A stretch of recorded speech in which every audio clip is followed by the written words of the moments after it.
Hello, welcome to Careers in a Crunch. I'm your host, Arthi Chandarana. The goal of my podcast is to explore many different paths that people have taken to get to where they are in their careers. As a high school student myself, I know that it can be really difficult to figure out what you want to do in life. So on this podcast, I talk to people from all sorts of professions, hoping to hear about their journey, about their professional career. Today, I'm joined by Corina Oades, who works as a dentist, and I'm really excited to learn more about what she does, how she got there, and what advice she has for students just like me. And I want to take a second just to thank you. I'm super excited. Oh, thank you for having me. Yeah. Okay, so my first question is, what does a typical day look like for you as a dentist? Um, okay, so I am a dentist, but I specialized and I only do root canals. So my patients are people who are not too happy to come and have the procedure done, but some of them are very happy who are in pain. Um, I work with my brother, who's also an endodontist, and we've been working together for over 20 years. We are a small boutique practice in Manhattan. We have a team of 3 employees, so our front desk manager, and we each have an assistant. Basically, our business is a referral business, so we depend on other dentists to refer cases to us that they don't want to do or they can't do or needs, they're difficult cases. Um, so my brother and I have the same philosophy in the way we practice. We like to put the priority of the actual procedure and the comfort of the patient first. So we do not see more than about 6, maximum 7 patients a day. So we see a patient every hour and a half. We do make rooms for also for emergencies if we have emergencies who are people in pain and need a root canal. Um, and That's kind of how we've been practicing. I used to work 5 days and went down to 4 days, and I'm working 3.5 days. So I'm actually at a very comfortable part in my career. And yeah, we just run our own small business. That's amazing. So, kind of going off of that question, how did you decide to go into business with your brother? Well, he probably, I don't really know who actually decided to do dentistry first. He is 4.5 years older than me, but he did attend dental school first, and of course, so I he attended NYU. We're Canadian. We grew up in Canada, and he went to NYU. And when I was 14 years old, um, I came to New York, to Manhattan, to see my brother and spend some time with my brother. And not only did I fall in love with the city, but I definitely wanted, went to to the school and kind of experienced the dental school and decided I wanted to do dentistry as well. So um, we have always been close. He's my only brother. And it kind of made sense. We both do the same specialty. Um, and at the end of the day, I think I believe that who can't you trust more than your own family? So it's always worked out well. And yeah, That's yes, you're lucky in a way. that's like amazing and so cool that Yeah. that you decided to do that. And I you sort of answered this question sort of in the previous one, but what inspired you to choose dentistry and maybe like specialize specifically in root canals as a career? Um, well, why I wanted to do dentistry, probably my father was a big influence on both of us. My father was a doctor, and he was an OBGYN. So in Canada, not only that, he was an immigrant. So he immigrated from Romania, escaped from Romania, went into an immigration camp in Italy for a year and a half till they allowed him, Canada offered him residency. And then my brother and I were sent over. But he worked very, very hard in Canada. as a doctor, especially as an immigrant. It is socialized medicine in Canada, so it's a little different than America. So he had his own private office. He worked in the hospital. He delivered babies. He even did house calls.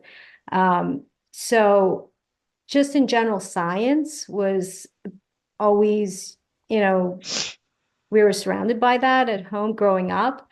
He also had loved animals, so he had horses and chickens and sheep, and so that was his actual pleasure when he came home to go to his animals. So we grew up with animals, and he loved to work with his hands. So he was always building something and doing something.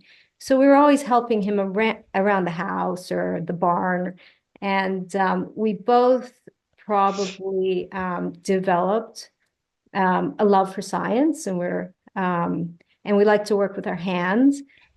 Personally, I did not want to be a doctor and not have a life. And I thought, as a woman, I thought dentistry was a nice profession, because I can't take my work home.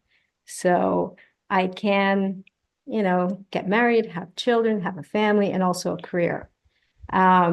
Medicine was a little bit, you really have to be dedicated, and sometimes it does interfere into your, plans in your life as a woman. So I decided not to go that route. So I think my dad was a big influence, and my dad had a good friend who was a dentist, and a couple of summers I worked at his office for a week or two, and I really just enjoyed treating patients and working with my hands. So it kind of made sense. It wasn't a hard decision for me. And I actually made it quite early, which I was lucky, and just pursued it. That's so cool and it's super inspiring. Yeah. What age did you decide to? So I went to visit my brother when I was 14. And then when I was 15, I pretty much set my mind to it. In Toronto, in high school, I was the last year to do grade 13.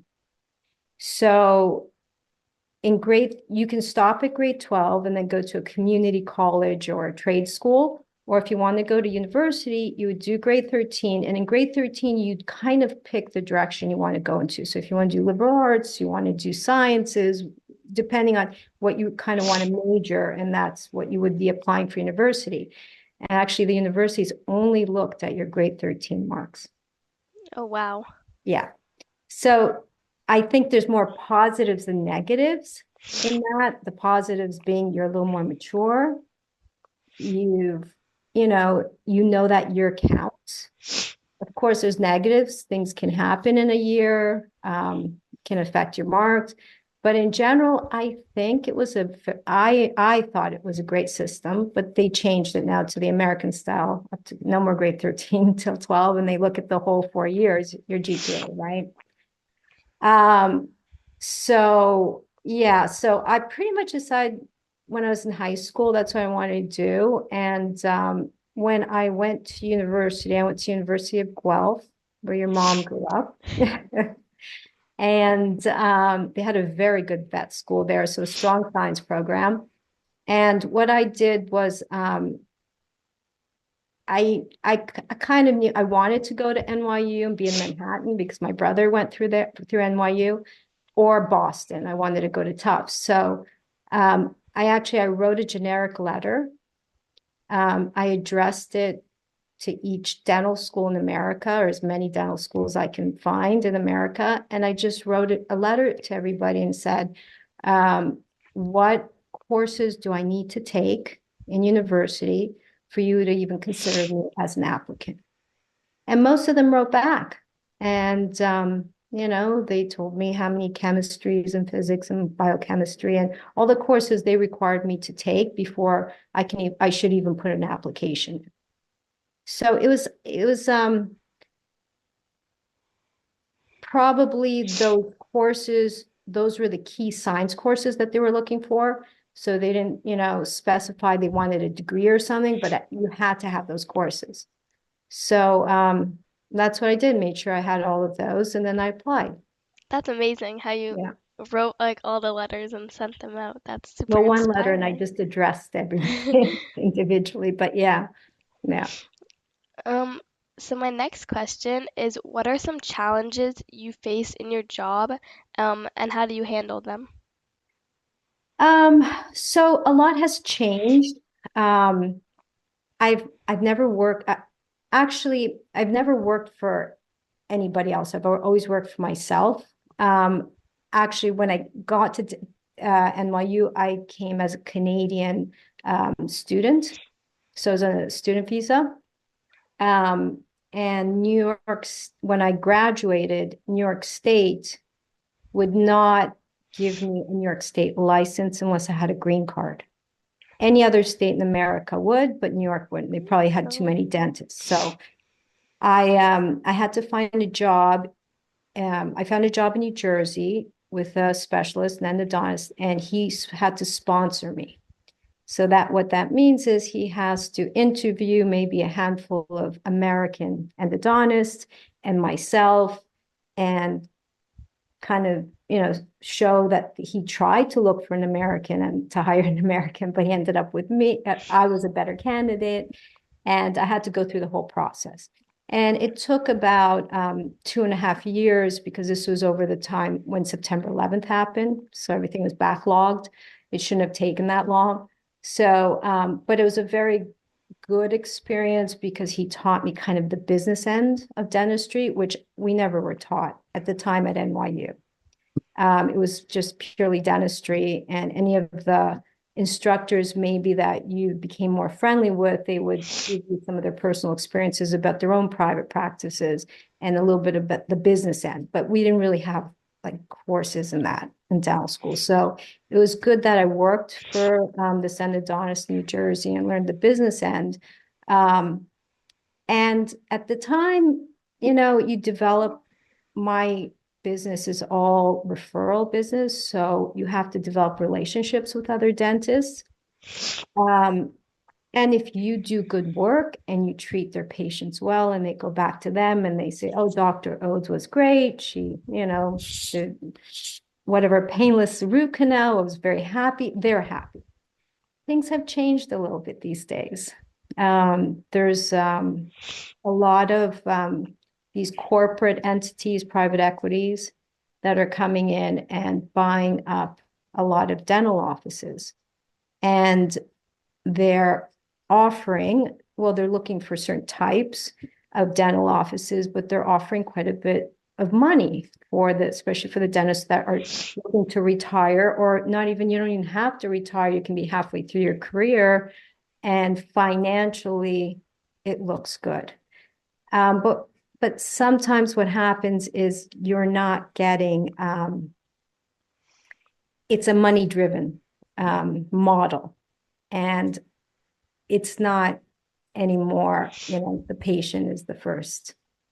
Um, it's how much can the doctor produce or the dentist produce. So it's unfortunate that that's changing, and it's affecting our profession. Um, Um, so a lot of the referrers who maybe I've worked with for the last 20 years have sold to a private equity or a corporate entity, and they now have to refer within their own groups there because they own a lot of these entities own a lot of dental offices, so they keep everything in house. So I'm losing business from these private equities. So, yeah, so I just have to get out there, make more relationships, and I'm not really using social media, which a lot of the general dentists do. And I know a lot of the younger general dentists have built their practices on social media. Um, but I don't get my patients from, you wouldn't know you needed a root canal unless you went to your dentist. So I don't get somebody who walks off the street and says, oh, I like her posts, I like her social media profile. I want to go see Dr. O's for a root canal. It doesn't work that way for me. So social media doesn't really help me. But yeah, the environment has changed. It's changed the medicine quite a bit. And dentistry is starting to get affected by. But other than that, Yeah, marketing, I think the marketing part, because I didn't have to market as much once you built your relationships at the beginning. Um, and now you have to focus more on marketing. Yeah, definitely sounds sort of challenging, but Mhm. nothing that you can't, overcome. Yeah. Um, my next question, sort of a follow-up to that one, is what have you like learned from those challenges that you've had to like face over the course of your career? Oh, well, I think anybody who's maybe worked for about 20 plus years in any sort of profession or career or job, I think everybody, if they looked back, they realized that they faced a lot of challenges and they've faced a lot of changes. And you really kind of have to step up and keep up with, if it's not technology or how you run your business or how you market your business, or, you know, you really have to be able to find ways to not reinvent yourself, but to do things with the change of times. Otherwise, you may not survive. You can't keep doing the same thing over and over. You have to grow. And I think everybody kind of does after being in business for over 20 years.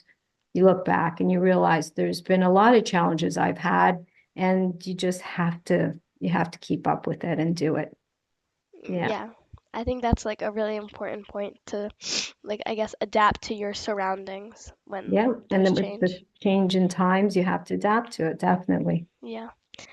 Sort of going into advice, if you could go back and give your high school self one piece of advice or Mm, more, what would it mm, be? mm.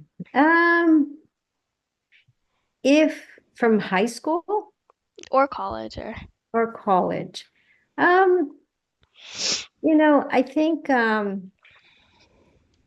regarding my career or regarding my choice and what I want to do, um, I was very lucky that I knew what I wanted to do, and I was really just focused on that, and everything else was just fun.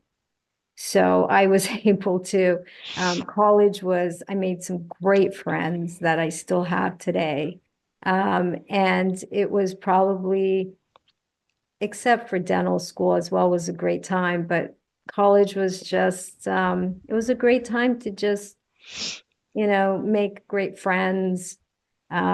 Your first time on your own, responsibility for what you're doing, your schooling, and you know, um, if you went out too much and you didn't study enough for exam and you got a bad mark, it's on you, and it has to happen so you realize, and the next time you don't do that.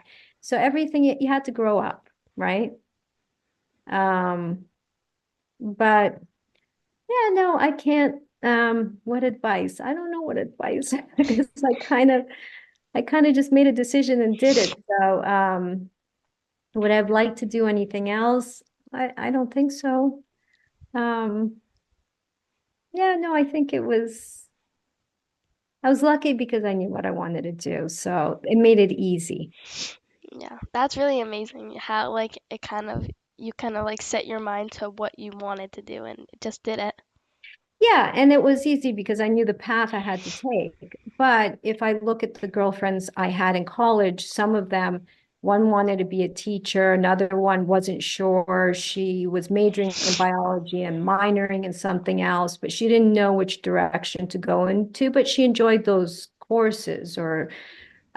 And she ended up working in corporate. Now she ended up going into the hotel business, hospitality business, and now she's in corporate. And how with a biology degree did she ever do that? But I realized if you really you do things you enjoy, um, you can't always make that decision early on which direction you want to go into. But no, all of them were doing things. They took it seriously. They worked hard. They were doing what they enjoy, and they figured it out. Yeah, Yeah. that's amazing. And my last question is Mhm. what advice would you give to high school students who are still unsure about like what they want to do? Yeah, that's a difficult one because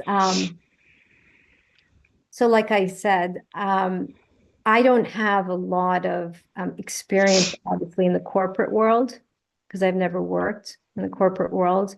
I've only worked for myself, and obviously in a very narrow area, dentistry. Um, but things I see, I have a 16-year-old son who's in grade 11, and I think it's important that kids in high school eh, do what they really enjoy doing in the sense of which direction they want to go into.